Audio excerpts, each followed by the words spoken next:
compañeros y asesora, un gusto saludarles. Mi nombre es María Ofelia González Ponciano.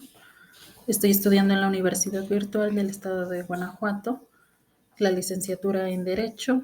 El módulo que nos ocupa el día de hoy es Juicio de Amparo 1. El reto es el número 2, denominado la jurisprudencia. Mi matrícula es la 2002-1294.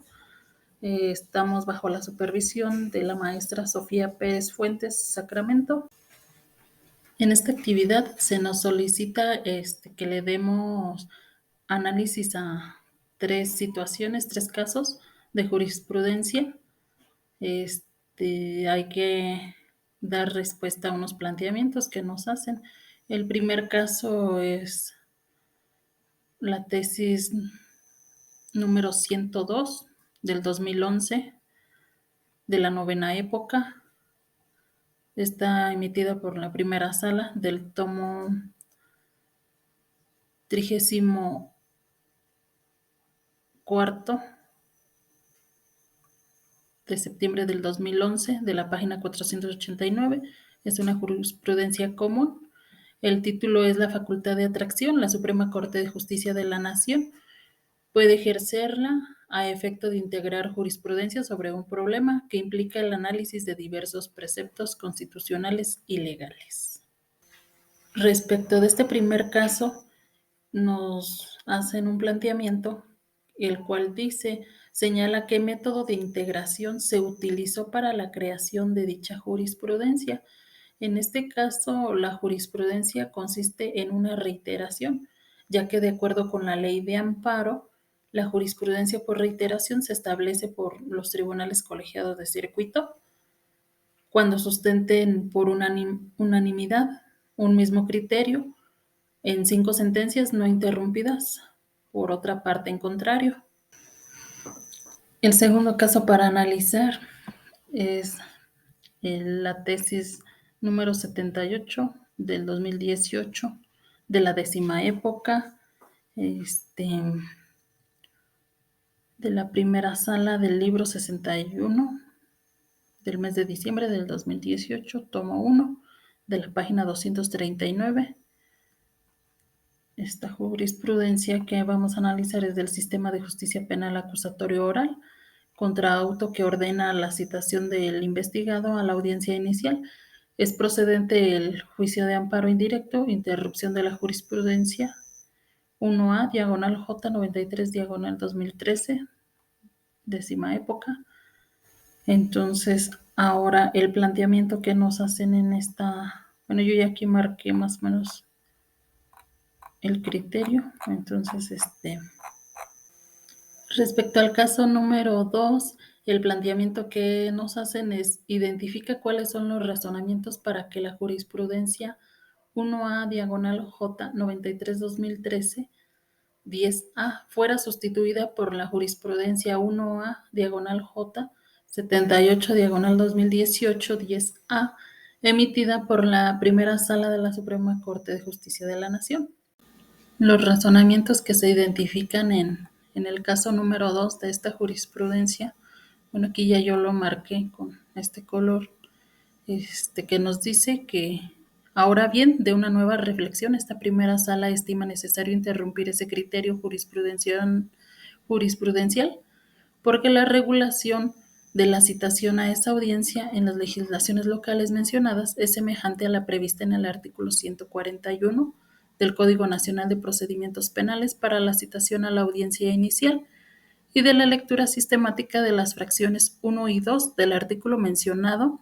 Se advierte que la citación de la persona investigada a la audiencia inicial en la que habrá de formularse imputación en su contra, por sí sola, no es un acto que afecte su libertad personal, al tratarse de una simple comunicación del juez, a petición del Ministerio Público en el sentido de que se requiere su presencia para el desarrollo de una audiencia en la que se formalizará la investigación que se sigue en su contra y se formulará la imputación respectiva, audiencia en la que podrá o no ser vinculado a proceso, en su caso sometido a una medida cautelar. No obstante a lo anterior, el hecho de que conforme a la fracción 2 del precepto citado, en caso de no comparecer injustificadamente, puede ordenarse su comparecencia forzosa, pues ello es un acto futuro de realización incierta a estar condicionado a que el citado no asista sin justificación y representante social solicite que ordene su comparecencia mediante la fuerza pública, por lo que ese acto de comunicación como tal no incide en la libertad personal del citado. De ahí que contra el auto que ordena citación del investigado a la audiencia inicial es procedente el juicio de amparo indirecto, pues se trata de un acto judicial fuera de juicio que no afecta libertad personal del quejoso, conforme al artículo 107, fracción 4 de la Ley de Amparo. Bueno, yo considero que este fue uno de los razonamientos emitidos en esta jurisprudencia. Para el caso número 3, tenemos que es la tesis P diagonal J 145-2000, Semanario Judicial de la Federación y su Gaceta, Pleno, tomo número 12 del mes de diciembre del 2000, de la página 16, novena época, jurisprudencia constitucional y común. El título de esta jurisprudencia dice: jurisprudencia, su aplicación no viola la garantía de irretroactividad de la ley. La Suprema Corte de Justicia de la Nación y los tribunales colegiados de circuito, al asentar jurisprudencia, no solo interpretan la ley que estudian, los aspectos que el legislador no precisó, sino que integran las normas, los alcances que, sin estar contemplados claramente en ella, se produce una determinada situación. Bueno, aquí está, ustedes la pueden consultar también. Semanario Judicial de la Federación. Ahora el planteamiento número 3 que se nos hace en esta actividad, que nos dice, respecto a los casos 1, 2 y 3, indica en qué época el Semanario Judicial de la Federación fueron publicadas las jurisprudencias. Muy bien, para dar contestación a esta pregunta que nos hacen, acuérdense que aquí vimos en qué época. Por ejemplo, en el caso 1 nos dice que es de la novena época. Para el caso 2 nos indica que es de la 10ª época y para el caso número 3 nos indica que también es de la novena, al igual que la primera. Ahora para la pregunta número 4 nos dice, en el caso número 3, señala para qué autoridades es obligatoria la aplicación de dicha jurisprudencia. Aquí para la respuesta de esta pregunta, como ya sabemos, conforme al artículo 94 del párrafo sexto de la Constitución Política de los Estados Unidos Mexicanos, las razones que justifiquen las decisiones contenidas en las sentencias dictadas por el Pleno de la Suprema Corte de Justicia de la Nación, por mayoría de 8 votos y por salas, por mayoría de 4 votos, serán obligatorias todas las autoridades jurisdiccionales de la federación y de las entidades federativas. Entonces aquí tenemos que para todo tipo de autoridades es obligatoria la aplicación de las jurisprudencias. Ahora analicemos el planteamiento número 5, que dice, en el caso 1, identifica si se cumple con el requisito establecido en el artículo 223 de la Ley de Amparo respecto a los votos que deben emitirse para su aprobación.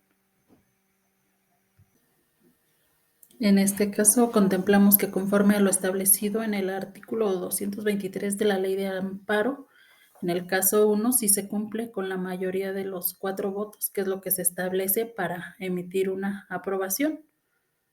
Ahora bien, en conclusión, vamos a hablar un poco de lo de la jurisprudencia. Como ya pudimos ver, nos sirven para la observación de la ley cuando ésta no es clara ni precisa y se hace mediante interpretaciones, razonamientos y estimaciones jurídicas que hace una autoridad judicial en sentido uniforme e ininterrumpido en relación con cierto número de casos concretos y semejantes que se presentan a su conocimiento para resolver un punto de derecho determinado. Cabe mencionar que la jurisprudencia no se crea de manera espontánea en el ordenamiento jurídico nacional, sino que es el resultado de un procedimiento que tiene como finalidad una obligatoriedad para los órganos jurisdiccionales inferiores a los que emiten. Dentro del sistema de formación existen 3 vías o métodos para la integración de la jurisprudencia, que puede ser por reiteración, por contradicción de criterios o por precedentes obligatorios. También existen las tesis aisladas. Estos son razonamientos de una interpretación de la ley realizada por tribunales facultados sin que tengan carácter de obligatoriedad, a diferencia de las jurisprudencias.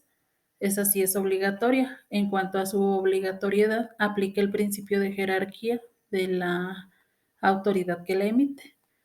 Bueno, por esta ocasión, pues es todo lo que yo les expongo. Espero les haya sido de su agrado. Gracias.